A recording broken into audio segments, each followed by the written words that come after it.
हाय, मी नीलम.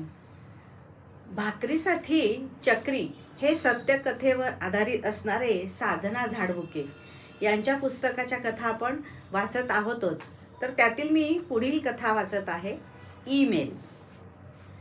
तृतीयपंथीयांना स्थानपरत्वे, हिजडे, लुगडेवाले, पावणेआठ, खोती, नेमगोंड या विविध नावाने ओळखले जाते. पण आधुनिक संगणक युगात जे फिमेलही नाहीत आणि मेलही नाहीत, म्हणजे स्त्रीही नाहीत आणि पुरुष नाहीत, अशा तरुण यांना ईमेल या नावाने संबोधतात. हे मला नव्याने कळले आणि मी अवाक झाले. एका तरुणीच्या प्रेमजीवनात अशाच एका ईमेलने पदार्पण करून खळबळ उडवून दिली. त्या दिवशी हॉल खचाखच भरला होता. समाज कार्यकर्ते, स्वयंसेवी संस्थांचे प्रतिनिधी, शासकीय अधिकारी, लोकप्रतिनिधी, हे औपचारिक प्रतिनिधी कार्यशाळेस तर हजर होतेच, पण रंगीबेरंगी ड्रेस केलेली तरुणाई विशेषत्वानं लक्षात येत होती. माझ्या शोध निबंधाचा विषय होता तृतीयपंथीय कथा आणि व्यथा. हा शोध निबंध सादर करताना मी तृतीयपंथीयांचे प्रकार, ते असे का होतात, वागतात, कोणत्या विविध नावाने ते ओळखले जातात, त्यांच्यातील रूढी, परंपरा, त्यांचे समाजातील स्थान, आर्थिक स्थिती, त्यांचे शोषण, शारीरिक समस्या, लैंगिक जीवन आदी गोष्टींचा सविस्तर आढावा घेतला होता. कदाचित या गोष्टी सर्वसामान्यांच्या अनुभव विश्वा पलीकडील असल्याने व त्यांच्याविषयीच्या उत्सुकतेपोटी बरीचशी तरुण मंडळी माझ्या संशोधनातील निष्कर्ष उत्सुकतेने ऐकत होते. माझ्या अगदी समोरील खुर्चीवर एक छोटीशी स्वप्नाळू डोळ्यांची, बारीक चणीची 22-24 वर्षीय तरुण माझे भाषण मन लावून ऐकत होती. तृतीयपंथीयांच्या समस्या मांडताना मान हलवून दाद देत होती. तिच्या देहबोलीवरून मी जे सांगत होते ते तिला पटत आहे हे जाणवत होते. पण इतर तरुणाई मात्र डोळे उडवून एकमेकांना खुणावत तिच्याकडे कुत्सितपणे बघत होते. माझे विवेचन संपताच ती झटदिशी निघून गेली. तिच्याबरोबरची तरुणाई मात्र दात विचकून हसू लागली. क्षणभर मला समजेना काय झाले ते. नंतर प्रश्नोत्तरे चांगली जमली. त्यामध्ये मी त्या तरुणीचे चटकन निघून जाणे, इतरांचे हसणे पूर्णपणे विसरून गेले. संध्याकाळी कार्यशाळा आटपून मी सर्किट हाऊसवर आले. तेवढ्यात तिथला शिपाई धावत येऊन म्हणाला, मॅडम, तुम्हाला भेटायला एक मुलगी आली आहे. दुपारपासून थांबली आहे. तिला तुमच्याशी काहीतरी खाजगी बोलायचं आहे म्हणते. फ्रेश होऊन 5 मिनिटात मी तिला बोलवले. अगदी नम्रतापूर्वक नमस्कार करून ती माझ्यासमोर खुर्चीवर बसली. थोडी भांबावलेली, नर्वस, हातापायांची चुळबुळ, बोलू की नको अशा संभ्रमात. माझ्या एकदम लक्षात आले, अरे, ही तर सकाळी शांतपणे माझं भाषण ऐकून नोट्स काढणारी मुलगी. मग इकडच्या तिकडच्या गप्पा, नाव, छंद आदी प्रश्न विचारत मी तिला बोलती केले. आता तिची भीड चेपलेली दिसत होती. पुढे होऊन ती म्हणाली, आपण सकाळी ज्यांच्याबद्दल भाषण केले त्यासंबंधीच मला चर्चा करायची आहे. आपण मला मार्गदर्शन करा. माझा प्रतिसाद मिळताच तिने आपली कहाणी सुरू केली. ती म्हणाली, एका मध्यमवर्गीय संस्कारक्षम कुटुंबातील मी मुलगी. माझे नाव सुरेखा. वडील प्राथमिक शिक्षक, आई गृहिणी, गावाकडे थोडीफार शेती. शाळेत हुशार असल्याने वडिलांची इंजिनियर करण्याची इच्छा. मी बोर्डात मेरिटमध्ये येऊन नाशिकच्या इंजिनिअरिंग कॉलेजमध्ये फ्री सीटमध्ये ॲडमिशन घेतली. छोट्या गावातून शहरात येऊन वसतिगृहात राहणारी मी मुलगी. थोडी बुजलेली. पहिले वर्ष असेच गेले. वर्गात फक्त तोंड ओळख होती. त्यावेळी राघवेंद्रला मी पाहिले होते. इतर मुलांपेक्षा थोडा वेगळा, शामळू, चालण्यात वेगळीच लकब, नाजूक गुलाबी चेहरा, हातवारे करून बोलायची सवय, पण अभ्यासात हुशार. परीक्षा आली की सगळी मुले त्याच्या मागे लागायची. तो भोळा बाबडा सगळ्यांना मदत करायचा.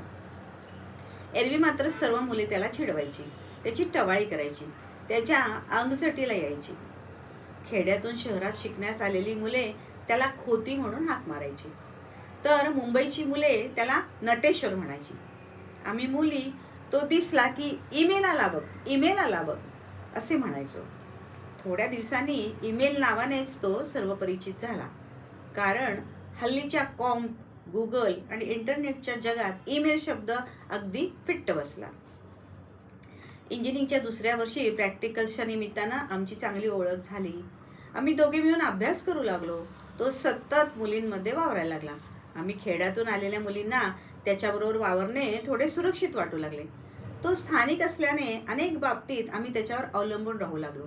पण इतर मुली मात्र आपले काम झाले की त्याला झिडकारत त्याची हेटाळणी करत, बारीक बारीक क्षुल्लक कामे सांगत, घरगड्यासारखे त्याच्याकडून काम करून घेत. मला फार वाईट वाटे. मग मुद्दा मी त्याच्यासाठी वेळ काढे, त्याला समजावून घेई. त्याचे शोषण, समाजाकडून त्याला मिळणारी घृणास्पद वागणूक, इतका हुशार असून सुद्धा त्याची होणारी छितू, आईवडिलांचे रागावणे याबद्दल तो मनातील सारे माझ्याकडे मोकळे करी. त्याचे दुःख ऐकून माझे संवेदनक्षम मन त्याच्या कधी प्रेमात पडले ते मला समजलेच नाही. त्यानंतर आम्हा दोघांनाही एकमेकांशिवाय करमेनासे झाले. सगळीकडे त्याची चर्चा होऊ लागली. टॉयलेट, लायब्ररीच्या भिंती आमच्या नावाने रंगू लागल्या. त्यामुळे काही दिवस राघवेंद्र अस्वस्थ होता. कोणाशी बोलायचा नाही, एकटेच पुटपुटायचा, एका जागेवर बसून राहायचा. अंघोळ, जेवण, खाण कशाचेच त्याला भान नसायचे. मग एका प्रशिक्षित सोशल वर्करकडे मीच त्याला घेऊन गेले. त्यांच्या समुपदेशनामुळे त्याच्यामध्ये बराच बदल घडला. त्यानंतर तो सलवार कमीज घालू लागला, मुलींसारखे केस वाढवले आणि कानात इयरिंग झाले. माझी त्याच्याबद्दलची ओढ वाढतच गेली. शिक्षण पूर्ण झाल्यावर आम्ही दोघांनी आजन्म एकत्र राहायच्या अनाभाक्या घेतल्या. कशी कोण जाणे ही गोष्ट माझ्या आईवडिलांना समजली. आईने आत्महत्या करण्याची धमकी दिली. वडिलांनी, बहिणीने मला समजावून सांगण्याचा प्रयत्न केला. भावाने दमदाटी केली, पण माझा निश्चय पक्का होता. एके दिवशी मी घरातून पळ काढला आणि चक्क राघवेंद्रच्या खोलीत जाऊन राहिले. खरे तर माझ्या येण्यामुळे राघवेंद्र घाबरला. त्याला माझ्याबद्दल प्रेम, ओढ होती, पण समाजाच्या रोषाला तोंड देण्याची त्याची मानसिकता नव्हती. मी मात्र निश्चयी होते. माझ्या आई वडिलांनी पोलिसात राघवेंद्रने आमच्या मुलीला फूस लावून पळवून नेले अशी तक्रार नोंदवली. पोलिसांची चक्रे फिरू लागली. आम्ही हे गृहीत धरलेच होते. त्यामुळे आधीच आम्ही वकिली सल्ला घेऊन ॲफिडेटिव्ह करून ठेवले होते. पोलीस निरीक्षकांनी जेव्हा आम्हाला बोलवले तेव्हा हे ॲफिडेव्हिट आम्ही त्यांच्यासमोर सादर केले व तसा जबाबही दिला. आम्हाला आमच्या पद्धतीने जगण्याचा हक्क आहे, तो कोणीही हिरावून घेऊ शकत नाही, अशी आमची बाजू शांतपणे पोलीस निरीक्षकांना समजावून सांगितली. पोलिसांना केस निकाली काढण्याशिवाय पर्यायच नव्हता. पण थोडी शांत होत ती पुन्हा म्हणाली, या प्रवासात मी माझ्या आईवडिलांच्या प्रेमाला कायमचे मुकले. लग्नापासून मिळणाऱ्या सर्व सुखांना मी वंचित राहणार होते, मग ते लैंगिक सुख असो की मुलांना जन्म देण्याचे असो.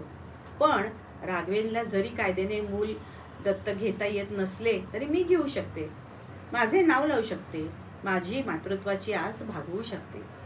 तिच्यातला आत्मविश्वास स्पष्ट दिसत होता. थोडे थांबून ती मूळ मुद्द्यावर आली. आम्ही दोघेही इंजिनियर आहोत, आम्हाला चांगला पगार आहे.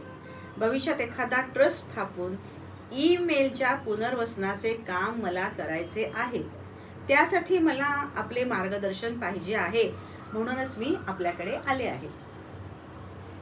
तृतीयपंथीयांचे जीवन, त्यांचे पुनर्वसन किती अवघड आहे याचा पाढा मी एका कार्यशाळेत वाचला होता.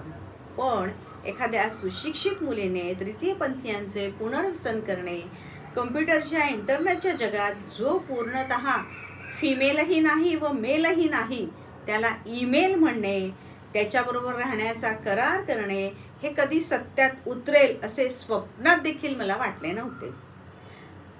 पण ते एका तरुण, सुशिक्षित, सुसंस्कृत मुलीने करून दाखविले होते.